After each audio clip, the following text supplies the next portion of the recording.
Eurodólar em final de semana. Este vídeo não é nenhuma recomendação de investimento, mas sim a partilha de um breve estudo técnico e fundamental com vista ao nosso lema, que é formar e informar.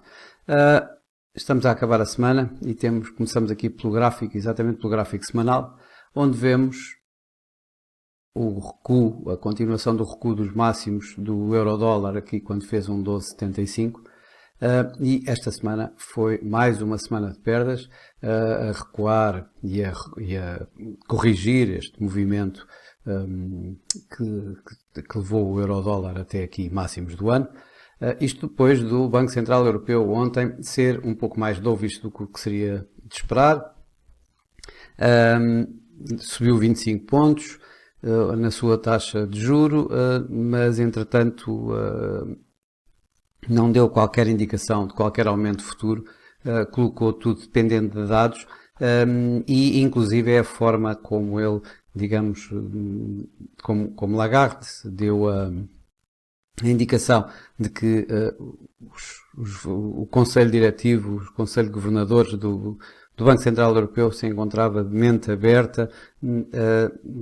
passou a mensagem de que poderiam estar a pensar, inclusive, ou seja, tudo aponta para que haja aqui assim uma interrupção, pelo menos uma interrupção deste ciclo de subidas e no mínimo setembro poderá ser apenas uma mera hipótese de subida da taxa de juros. Isto quando está, uma vez mais, e ela frisou bem isso, dependente de dados, e temos uma série de dados desde a inflação, crescimento, PMIs, até à reunião de setembro, que são quase 2 meses. Portanto, aqui assim vemos o espaço ainda que há aqui dentro desta tendência ascendente deste ano, e temos aqui pelo meio estes tais 50% de correção, a referência de 50% de correção de que vai do máximo 2021, mínimo 2022, aqui nos 1,0940, e ainda o suporte dado pela média móvel simples das 21 semanas, que neste momento se encontra à volta dos 1,0890. Portanto, aqui 1,0890, 1,0940, estes 50 pontos poderão ser uma área de suporte razoável para o Eurodólar nos próximos tempos e, obviamente, que se forem quebrado, teremos então a linha de tendência ascendente que neste momento se encontra à volta dos 1,0750. Passando para o nosso gráfico de mais curto prazo, nosso gráfico a 4 horas, vemos aqui a forte queda do Eurodólar de ontem. Isto começou com a subida de 25 pontos do Banco Central Europeu. O Eurodólar até subiu, digamos, até à volta dos 1,1150. Porque, ao fim de contas, estavam os dois a ser colocados da mesma forma, ou seja, tanto a Reserva Federal como o Banco Central Europeu, ambos dependentes de dados, portanto estaríamos em condições de igualdade, sendo que o mercado continuava a descontar e continua a descontar a possibilidade maior de o Banco Central Europeu subir taxas do que a Reserva Federal. E isso levou aqui assim algum ímpeto ao Eurodólar até aos 1,1150, aqui quando atingiu a média móvel simples de 55, neste gráfico a 4 horas. No entanto, os bons dados ontem dos Estados Unidos, e não nos podemos esquecer que os bancos centrais ambos ligaram os dados a subidas de taxa de juros, a possíveis subidas de taxa de juros. Isso quer dizer que bons dados de crescimento, a inflação mais alta,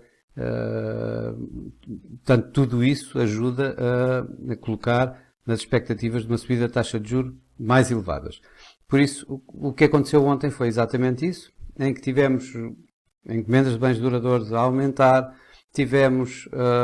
o PIB também a aumentar, portanto o crescimento económico norte-americano veio acima do esperado. E tudo isso acabou por levar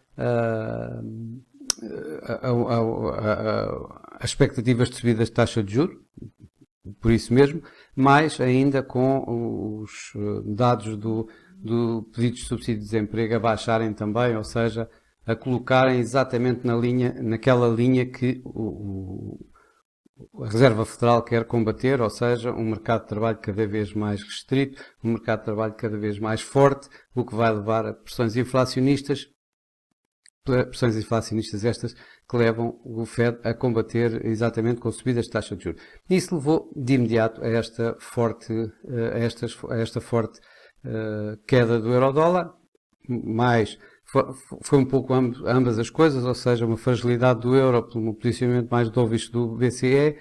e, por outro lado, aqui os dados económicos mais fortes nos Estados Unidos a colocarem expectativas de subida da taxa de juros. Isso acabou por levar o euro-dólar para o sítio onde nós estamos neste momento, ou seja, abaixo de 1,10, 1,0960.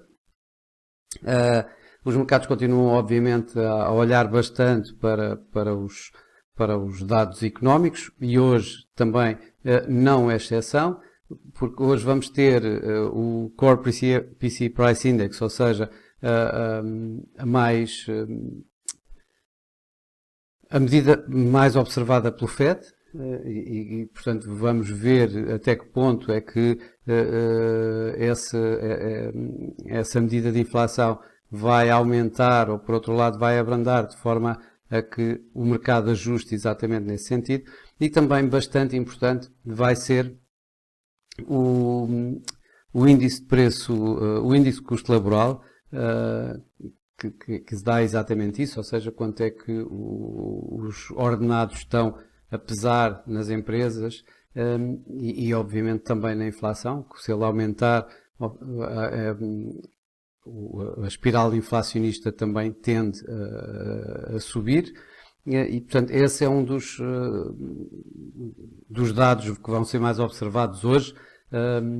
aqui à volta das 1h30 da tarde. E esse vai ser, digamos, o final desta semana de trading, enquanto para a semana vamos ter mais dados importantes, como, por exemplo, os non-farm payrolls, uma vez mais, e que vão, uma vez mais, provavelmente, ditar o destino de curto prazo do euro-dólar. Tecnicamente, obviamente que continuamos nesta tendência descendente. Tivemos aqui assim uma viagem, por assim dizer, acima da linha de 50 do RSI para rapidamente voltar abaixo e continuar com um momento negativo no par. O mesmo houve uma tentativa, como vimos ontem, de cruzamento ascendente da média móvel 4 com a média móvel 21, que foi desfeita rapidamente e que inclusive agora está perto de cruzar a média móvel 200, o que o preço já fez. O preço está neste momento a negociar abaixo da média móvel 200 neste gráfico a 4 horas. Isto continua a colocar, digamos, a possibilidade de vermos aqui os tais 78,6% agora como o próximo nível de suporte, e já não podemos descurar relativamente à hipótese de vermos outra vez o euro-dólar perto, aqui assim, dos mínimos deste mês, do mês de julho, o que poderá indicar que estamos numa consolidação de preços bastante mais lata, mais geral, do que aquela que nós colocaríamos logo ao princípio. Isto por aqui no gráfico diário, vemos que houve aqui uma área de lateralização muito grande entre os tais mínimos a 1,0830 e os preços aqui à volta de 1,09, 1,0950, onde o preço se encontra agora. E, portanto, se tal acontecer, ou seja, se o preço voltar aqui assim a estes níveis, estamos a falar a níveis da nuvem de Ishimoku diária, que tem aqui neste momento um fraco suporte, dá fraco suporte ao euro-dólar neste momento, daria mais nesta área, por exemplo, mais com uma nuvem mais ampla. Aqui a nuvem está bastante estreita, o que indica, de facto, um suporte relativamente enfraquecido. E não podemos deixar de ver que tanto o MACD como o RSI agora começam a apontar um momento negativo para o par, com a possibilidade de continuação de mais perdas no euro-dólar. Voltando aqui ao curto prazo, ao dia de hoje, eu acredito que possamos ver ainda aqui assim os tais 1,09, 1,0925 a ser testados hoje. Não acredito que seja muito mais do que isso, a não ser que haja realmente uma surpresa forte logo com o PCE Core Price Index ou com o índice de custo laboral. Senão, provavelmente vamos continuar por aqui, ou seja, entre os 1,0920 e os 1,1020, aqui assim a acabar a semana, e depois para a semana logo veremos o que é que nos traz este novo mercado, ou o mercado de uma forma diferente, com o Fed um pouco mais hawkish do que o mercado estava à espera e o BCE um pouco mais dovish do que aquilo que o mercado estava à espera. Bom, para já é tudo. Um bom dia, um resto de um bom dia, um resto de uma boa semana, um bom fim de semana e segunda-feira cá estaremos para mais um comentário ao Eurodólar. Até lá!